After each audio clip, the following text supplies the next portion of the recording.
రాజకీయ సమరానికైనా తిరుగుబాటుకైనా నేను సమాధానం చెప్పాల్సింది ఇద్దరికే. నాకు జన్మతో పాటు ఒక ఆశయాన్ని ఇచ్చిన మా నాయన్ను నమ్మి 30 ఏళ్లుగా ఓటమి తెలియని నాయకునిగా గెలిపించి గుండెల్లో పెట్టుకున్న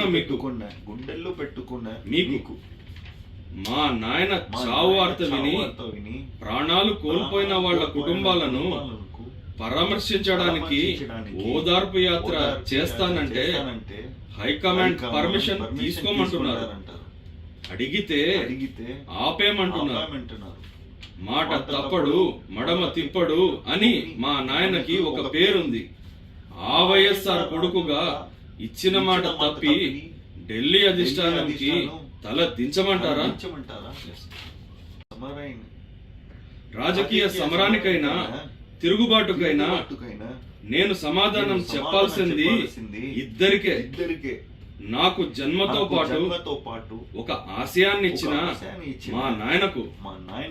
మా నాయన్ను నమ్మి 30 ఏళ్లుగా ఓటమి తెలియని నాయకునిగా గెలిపించి గుండెల్లో పెట్టుకున్న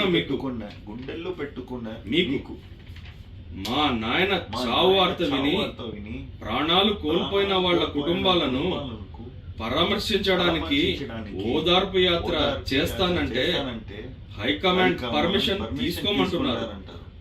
అడిగితే ఆపేమంటున్నారు. మాట తప్పడు మడమ తిప్పడు అని మా నాయనకి ఒక పేరుంది.